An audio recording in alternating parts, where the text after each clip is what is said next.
हाँ, तो मैं ये बता रहा था कि मैंने दो कंडीशन डिस्कस किया, तो मतलब आपके सामने एक कंडीशन तो ये आ गया भैया कि अगर आप किसी भी सेल को अगर आप रखेंगे हाइपरटोनिक मीडियम में, अगर आप सेल को रखेंगे हाइपरटोनिक मीडियम में तो प्रोसेस चलेगा एक्सोस्मोसिस।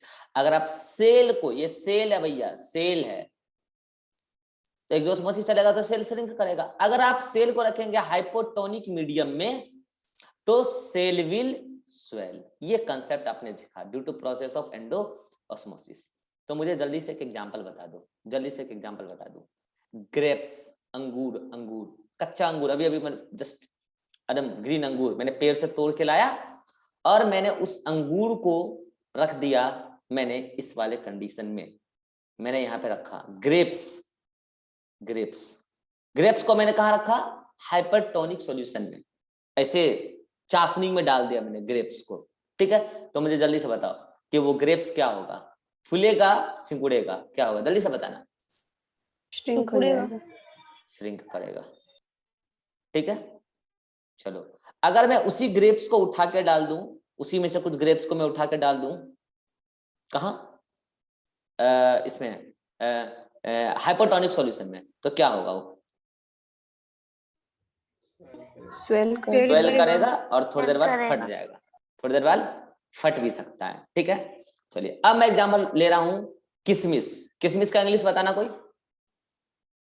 रेजिन्स, स्पेलिंग RAISINS,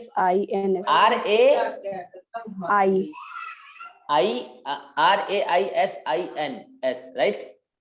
चलिए इससे आपका पता चल गया, बहुत सारे बच्चों को नहीं पता होता। अच्छा, काजू का, कैश्यू नट, हाँ, बहुत सारे लोग कैशू नट कहते हैं, बहुत सारे लोग कैशू कहते हैं। हाँ, तो मैं बात कर रहा हूँ किशमिश की, ना कि काजू की। तो रेजिन्स, तो मैं इधर लिख रहा हूँ रेजिन्स, ठीक है। तो रेजिन्स को मैंने रखा किस मीडियम में, तो मैंने रेजिन्स को रखा इस वाले मीडियम में, हाइपरटोनिक मीडियम में। तो उसके साथ क्या होगा, जल्दी से बताना। छोड़ो, उसमें मत रखो, छोड़ो। हम लोग डेली लाइफ में रखते हैं, दूध वगैरह में रखते हैं, ठीक है, पानी में रखते हैं किशमिश को, ठीक है। तो हमने रखा हाइपोटोनिक मीडियम में। तो मुझे बताना कि रेजिन्स का क्या होगा। मैंने रेजिन्स को रखा कहाँ, मैंने रेजिन्स को, ये रेजिन्स है, मैंने रेजिन्स को रखा हाइपोटोनिक मीडियम में। सर तो ये स्वेल हो जाएगा। अच्छा, तो आपका जवाब है कि ये रेजिन्स क्या हो जाएगा, स्वेल हो जाएगा। चलो, मान लिया मैंने स्वेल हो जाएगा, मगर प्रोसेस किस कारण से स्वेल होगा, ये एंडोऑस्मोसिस किस कारण से होगा, बाकी लोग मर गए, जिंदा है जिंदा, चलिए जिंदा है तो बताते रहिए कि हम जिंदा हैं अभी, नहीं तो मैं मान लूंगा कि आप हो गए स्वाहा, आपका जीवन खत्म हो गया, ठीक है। जिंदा है तो बताते रहिए, बीच बीच में आंसर देके कि हाँ सर अभी जिंदा ही है, सांस चल रहा है, ठीक है। तो ये चलेगा, ये रेजिन स्वेल करेगा, ये तो सही जवाब है। लेकिन जिसने भी आपको बताया कि ये एंडोस्मोसिस है, बताने वाले ने भी गलत बताया और समझने वाले ने भी गलत ही समझा। किसमिस स्वेल करेगा ये पक्की बात है, लेकिन due to not osmosis, due to diffusion. कितने लोग कारण बता सकते हैं,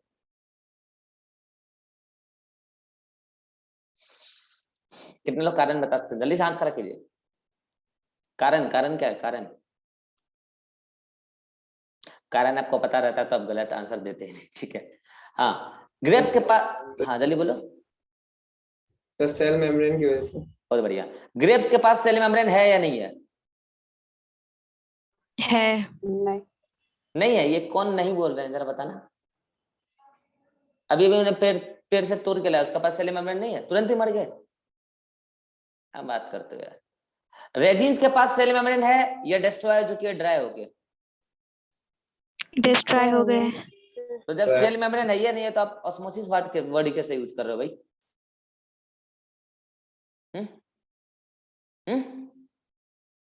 आ समझ में, समझ गए, नहीं समझ नहीं गए, आप ये समझे कि आपका इसी तरीके से काटा जाता है और आप खुश होते हैं कटवाने में। फिर जब आपको टीचर मिल जाता है कि आंसर दे के पढ़ो, तो वहां आपको दिक्कत आने लगती है।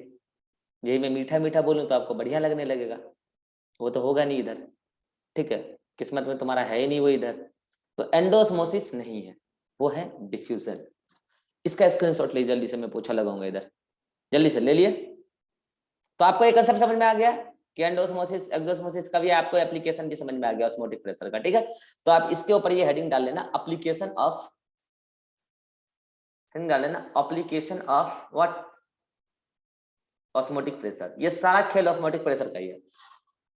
अब मैं आता हूं कि क्यों हेलोफाइट्स का ऑस्मोटिक प्रेशर में सबसे ज्यादा बता रहा हूं और क्यों मैं सबसे कम बता रहा हूं हेलोफाइट्स का। अब आप बताओ कि अगर हेलोफाइट्स की ये सेल है, प्लांट की सेल है, और उसके बाहर मीडियम कैसा है, बहुत कॉन्सेंट्रेटेड है, और अगर ये नॉर्मल कॉन्सेंट्रेटेड रहे, तो मुझे एक बात बताना जरा कि इसके अंदर तब तो पानी एंटर करने, सॉरी, इससे पानी लॉस होने लगेगा और ये श्रिंक करके मर जाएगी, फिर ये प्लांट रहेगा ही नहीं। लेकिन ऐसा होता तो नहीं है। इसका मतलब बाहर जितनी सोल्यूट है उतनी ही सोल्यूट यहाँ पे भी है, बाहर मोर सोल्यूट तो यहाँ पे भी मोर सोल्यूट, बहुत सोल्यूट यहाँ पे भी है, और दोनों आइसोटोनिक मात्रा में बने हुए हैं, तब जाके प्लांट सर्वाइव कर पा रहा है। उसी तरीके से आप यहाँ आइए, हेलोफाइट्स ये सेल है, बाहर पानी बहुत ज्यादा है और सोल्यूट कम है, बाहर सोल्यूट कम है, पानी बहुत ज्यादा है, तो अगर आप इसका नॉर्मल कंसंट्रेशन रखेंगे तो बात नहीं बनेगा। अगर यहाँ पानी बहुत ज्यादा है तो यहाँ पे भी पानी बहुत ज्यादा, यहाँ पानी ज्यादा है तो यहाँ पे भी पानी ज्यादा। अगर पानी ज्यादा नहीं रखेंगे, सॉल्ट ज्यादा रखेंगे, तो हो सकता है एंडोस्मोसिस होकर मर जाए सेल, होता तो नहीं ऐसा। इसका मतलब आप जिस भी सराउंडिंग में सरवाइव कर रहे हैं उस सराउंडिंग के जैसा ही आपको ऑस्मोलरिटी रखना पड़ेगा, अगर आपको उस सराउंडिंग में सरवाइव करना है तो। इसका मतलब जो प्लांट जहां ग्रो कर रहा है उसकी सराउंडिंग की ऑस्मोलरिटी जितनी जैसी होगी वैसी ही प्लांट के सेल की भी ऑस्मोलरिटी होगी। चलो मुझे आप ही बता दो, हेलोफाइट्स कहां ग्रो कर रहा है, सलाइन वाटर, उसके बाद जीरोफाइट्स, उसके बाद मीजोफाइट्स, उसके बाद हाइड्रोफाइट्स। तो मुझे बताओ सबसे ज्यादा ऑस्मोलरिटी कहां है, किस मीडियम में है, हेलाइन सलाइन वाटर, सलाइन मीडियम पूछ रहा हूं, सलाइन वाटर। और सबसे कम ऑस्मोलरिटी कहां है, एक्सेस वाटर, एक्सेस वाटर। तो हो गया। तो सेल की भी सबसे कम ऑस्मोलरिटी हाइड्रोफाइट्स, तो ऑस्मोटिक प्रेशर सबसे कम, सबसे ज्यादा ऑस्मोलरिटी हेलोफाइट्स, सबसे ज्यादा ऑस्मोटिक प्रेशर। हाँ, कितनों को बात पढ़ने पर ध्यान खड़ा करो जल्दी से, जल्दी हो गया। चलिए स्क्रीनशॉट लो जल्दी से, स्क्रीनशॉट। अब एक बात मुझे और बतानी है, और वो क्या है, तो वो है, अब आपका दिमाग खनकेगा, और ये सारा एग्जाम में जब भी आएगा ना टिपिकल सवाल है ये सब। फिर से वैल्यू ऑफ ऑस्मोटिक प्रेशर मुझे कंपेयर करना है एक प्लांट में, वैल्यू ऑफ ऑस्मोटिक प्रेशर।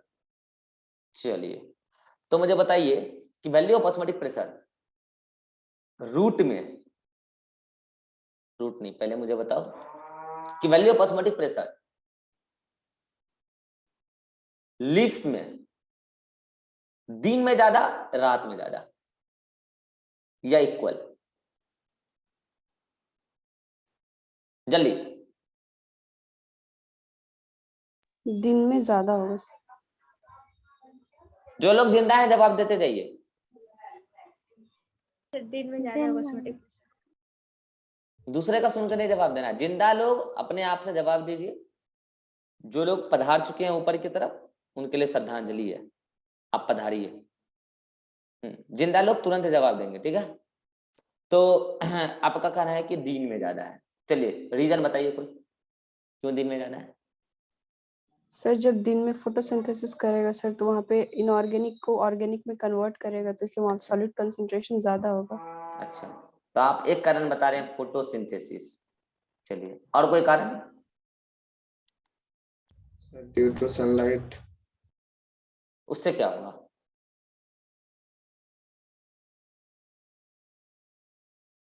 उससे क्या होगा, सनलाइट से क्या होगा। दूसरा कारण है सनलाइट की वजह से ट्रांसपायरेशन,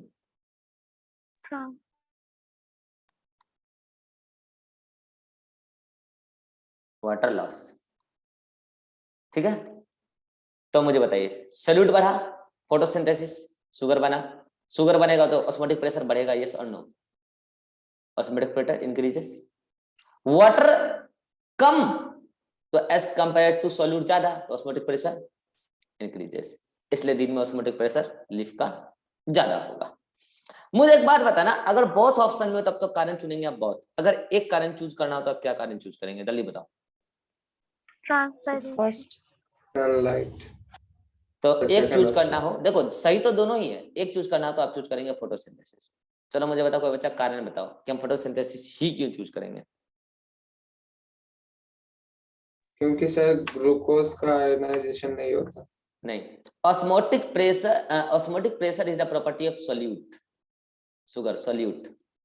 ट्रांसपायरेशन में वाटर लॉस हो रहा है तो कंपैरेटिवली सोल्यूट बढ़ रहा है, मैं मानता हूं, लेकिन transpiration phenomena for loss of water और सोल्यूट।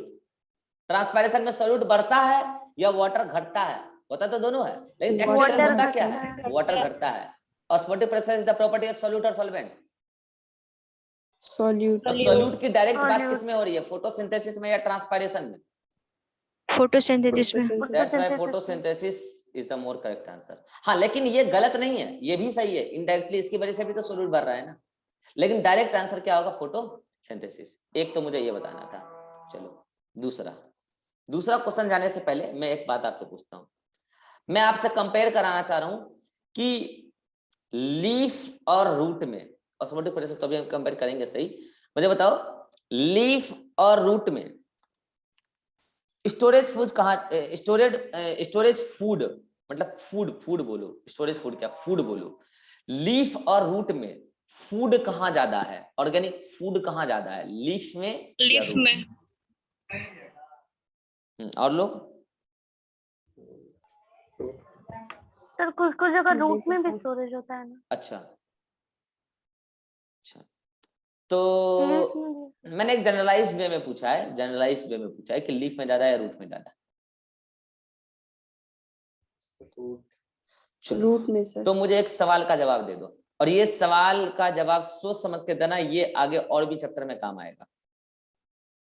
एक कंपनी है, मान लो कि अभी गर्मी का दिन है, कोई कंपनी लस्सी बनाती है, लस्सी, ठीक है, लस्सी बनाती है, तो उसकी फैक्ट्री होगी, फैक्ट्री में लस्सी बनता होगा और वो मार्केट में आता होगा दुकानों में, और दुकानों में से लोग जाके खरीद के लस्सी पीते होंगे, ठीक है, ये सेटअप है।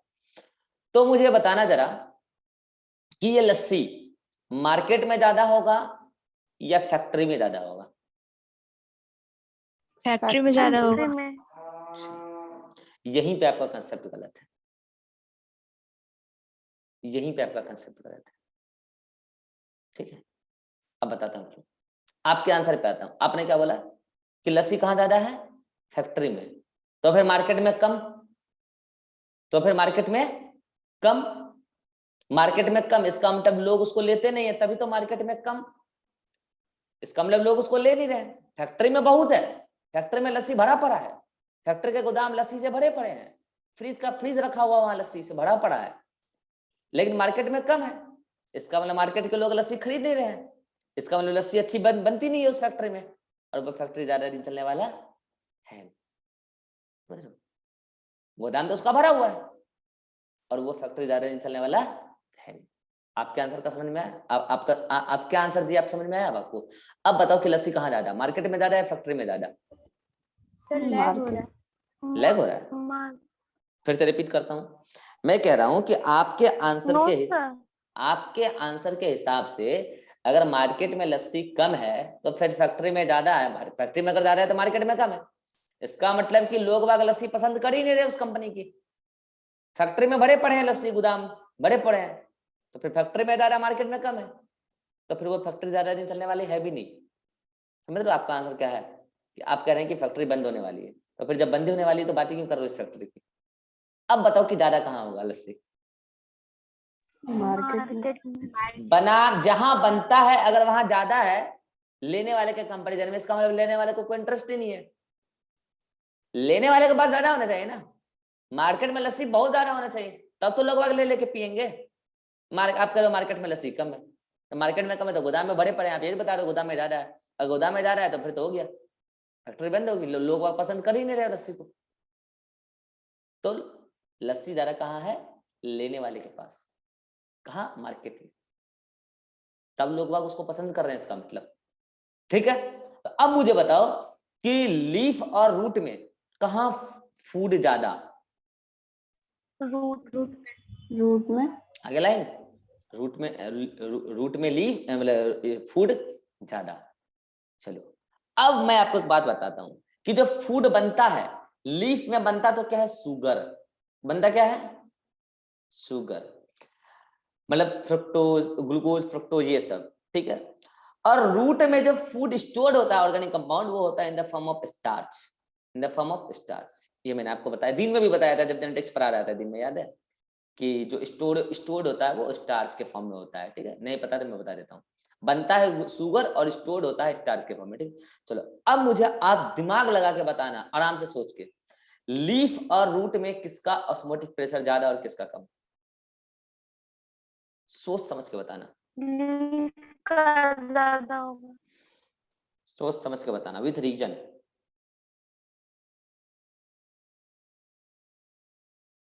सर रूट का ज्यादा होगा। हाँ सृष्टि सही जवाब है, बताओ लीफ का ज्यादा क्यों होगा। सर लीफ में फोटोसिंथेसिस का भी हो रहा है, ट्रांसपिरेशन से भी कॉस्मेटिक प्रोसेस। ठीक फिर है, रूट में तो फोटोसिंथेसिस भी नहीं हो रहा है और ट्रांसपिरेशन भी नहीं हो रहा है। अच्छा ठीक है, ठीक है, तुम ये बात बोल सकते हो, मानते हैं, लेकिन तुम्हें एक बात पता है, जो ट्रांसपायरेशन वाली बात कर रहे हो ना, ये ट्रांसपायरेशन पूरे प्लांट बॉडी के लिए इक्वल है। जो लीफ से वाटर लॉस हो रहा है वो रूट से होते हुए जाता है, ठीक है, ध्यान रखना।